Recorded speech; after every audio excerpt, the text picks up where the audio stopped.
हमको बद्रीनाथ जी से बहुत प्यार क्यों है पता है तुम्हें? हमारे सन्यासी बाबा ने सबसे ज्यादा देर तक यहीं पर हमसे बात की थी। जब हमारे दादा गुरु का शरीर शांत हो गया 2010 में, तो उन्होंने जो हमको कृपा दी, तो जो हमारे सन्यासी बाबा हैं, सिद्ध हैं अदृश्य रूप में, वो हमसे बात नहीं करते थे। तो 11-12 में हमको बहुत परेशानी हुई कि दिखते थे, कभी कभी दर्शन होते थे 2-4 महीने में, हमसे बात नहीं करते थे। तो मन बड़ा बेचैन रहता था। हमने बहुत प्रयत्न किए। 11-12 सन 2011-12 में, यही कोई 14-15 साल 16 साल की अवस्था रही होगी, भारत भ्रमण किया हमने। चित्रकूट गए, वहां टाठी घाट गए, कामाख्या गए, तारापीठ गए। तारापीठ में 3-3 अमावस्या रात में रुके कि वहां बड़े बड़े साधक रहते, शायद कोई हमारे गुरु से हमारी बात करा दे। बात नहीं की। फिर असम गए।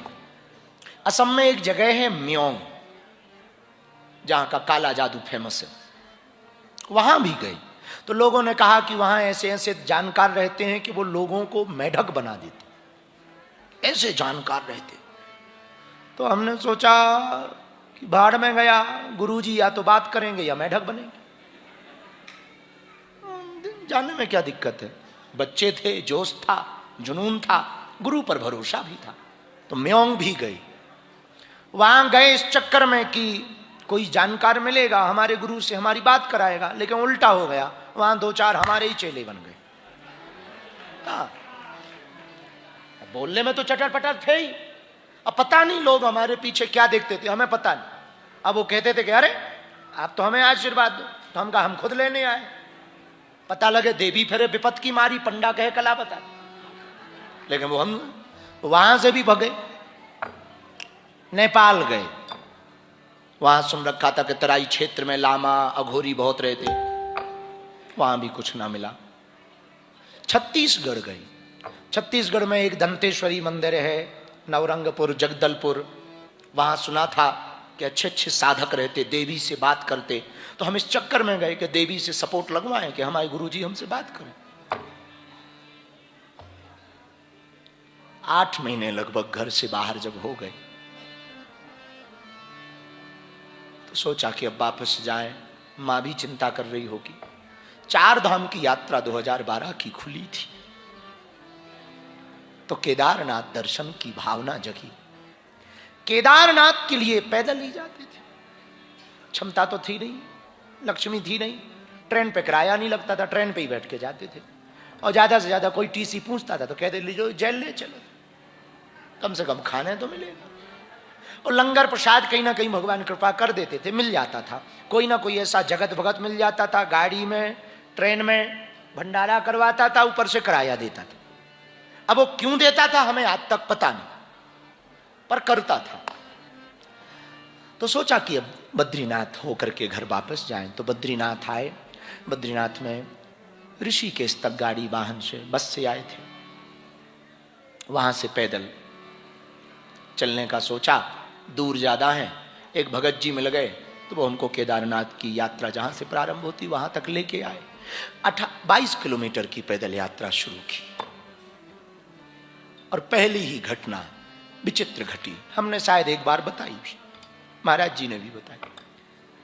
चाका से निकल के चट्टी पड़ता है एक, तो वहां चाय पीने के लिए बैठे। बच्चे तो थे, कुछ रुपया जेब में डले हुए थे, लोगों के दिए हुए।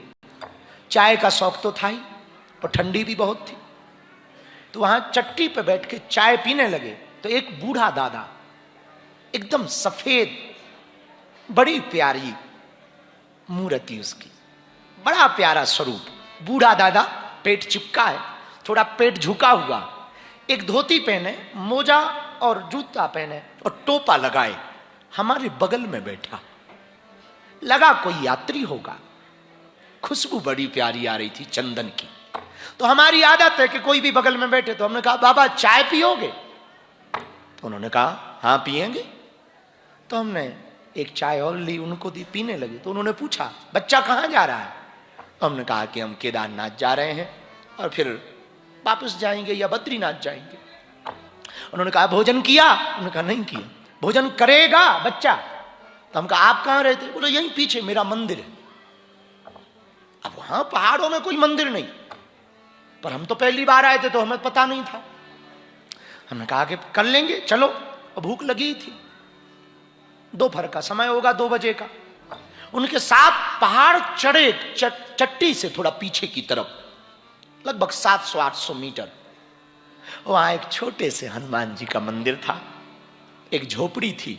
वो झोपड़ी में बैठा, आंखों देखी बात, व्यासपीठ से तो झूठ बोलेंगे नहीं, और फिर बद्रीनाथ में क्या आंखों देखी बात, उसने सीधा हमसे पूछा क्या खाएगा?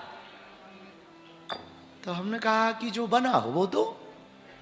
अब का खाएगा तो कोई मतलब नहीं। नहीं नहीं, बोल बोल, मन का बोल, का खाएगा? तो हम बहुत चाट के शौकीन, हम कहा मन की ही बात है, तो बाबा चाट खाएगा? चाट खाएगा। दूसरा प्रश्न बड़ा, कहां की खाएगा?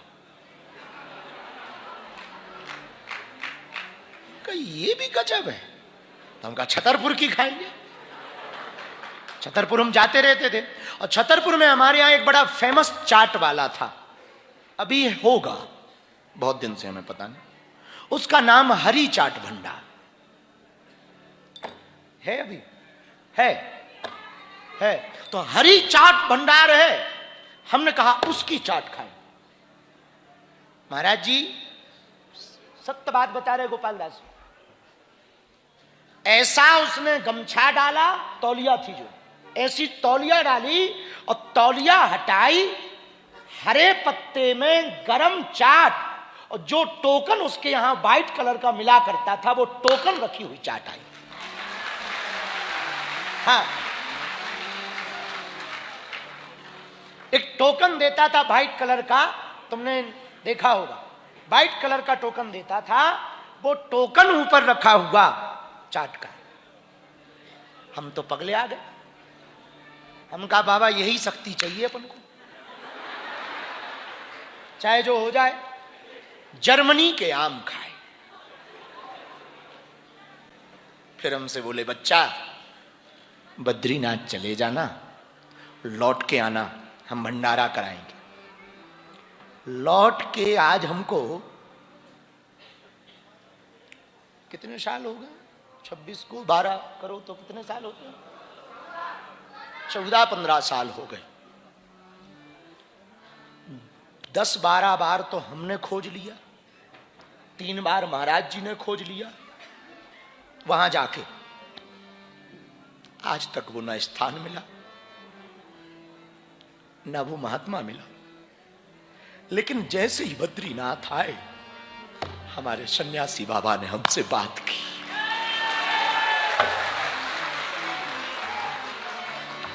और पहली बात 2012 में की, बहुत देर तक, और हमसे कहा वापस जा और धाम पे व्यवस्था कर, भीड़ आने वाली।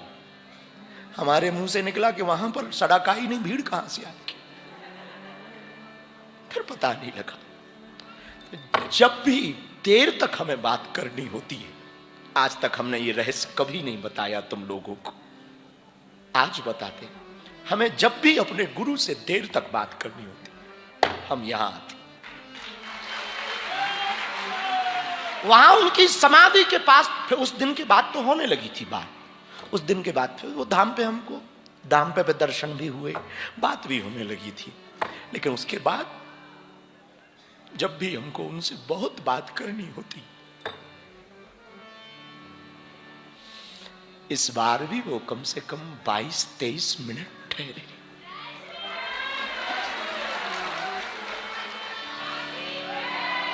बहुत दयालु है, बहुत दयालु। उनका कर्जा तो हम चुका नहीं सकते। मुझे कौन पूछता था, तेरी बंदगी से पहले मैं खुद को ढूंढता था इस जिंदगी से पहले।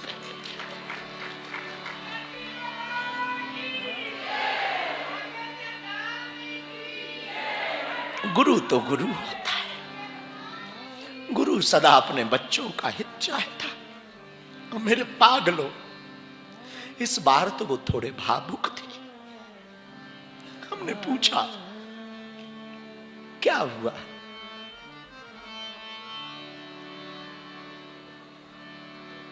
उन्होंने कहा बहुत दिन बाद आए हो, बहुत दिन बाद आए हो। कभी कभी गुरु भी बहुत मिस करता, बहुत मिस करता। और याद रखना मेरे पागलो, कभी तुम्हें तुम्हारे गुरु का टेलीफोन आए अब वो पूछे कि तुम बहुत दिन से दिखे नहीं, समझना तुम्हारा गुरु मिस कर रहा है। मिस कर रहा है। दर्शन लेने ना जाना तो दर्शन देने चले जाना, और चले जाना। यहां बद्रीनाथ जी के पट बंद रहते, कपाट 6 महीना। जितना हम लोग ललायत रहते कि पट खुले तो दर्शन करें, उतना वो भी अंदर बैठा बैठा सोचता कि कब पट खुले, कब हम अपने पागलों के दर्शन। वो भी तो सोचता, वो भी तो सोचता है। बागेश्वर धाम पर बालाजी भी तो सोचते कब मेरा पागल आएगा। वो भी तो सोचते, जितना तुम मिस करते ना उतना वो भी मिस करते। ऐसा हमने इस यात्रा में महसूस किया। 21 दिन में गुरु भी मिस करता, गुरु भी याद करता। गुरु तो गुरु होता है। किसी को श्रेष्ठ गुरु की प्राप्ति हो जाए तो जीवन बदलते टाइम ना लगेगा। और मेरे पागलो, जीवन बदलने का मतलब वैभव मत समझना, धन मत समझना। जीवन बदलने का मतलब तुम्हारी जिंदगी में सदैव खुशियां आने लगे, मुस्कुराहट आने लगे। समझना तुम्हारे गुरु ने तुम पर बहुत लाड लड़ाया, तुम्हारी जिंदगी मस्त होने लगे और तुम्हारी जिंदगी में मुस्कुराहट होने लगे। समझना तुम्हारे गुरु ने तुम पे बहुत लाड लड़ाया और तुम भगवान के बहुत प्यारे बन चुके हो। जितनी खुशी उतने नजदीक भगवान के। जितनी खुशी होगी, जितनी प्रसन्नता तुम्हारे जीवन में होगी, उतने तुम भगवान के नजदीक रहोगे, उतने तुम ठाकुर जी के नजदीक रहोगे। बालाजी महाराज के कृपा पात्र बागेश्वर धाम पीठाधीश्वर परम पूज्य धीरेन्द्र कृष्ण शास्त्री जी महाराज का पावन संकल्प। मध्य प्रदेश में छतरपुर के ग्राम गढ़ा में बनेगा विश्व स्तरीय कैंसर अस्पताल एवं रिसर्च सेंटर, जिसकी आधारशिला देश के यशस्वी प्रधानमंत्री नरेंद्र मोदी जी के कर कमलों से रखी जा चुकी है। 200 करोड़ रुपए की लागत वाले 100 बेड के इस अस्पताल में गरीबों का होगा मुफ्त इलाज। ये बहुत बड़ा अवसर है, बहुत बड़ा काम है। संकल्प बड़ा हो, संतों के आशीर्वाद हो, प्रभु की कृपा हो तो समय सीमा में सब पूर्ण होता है।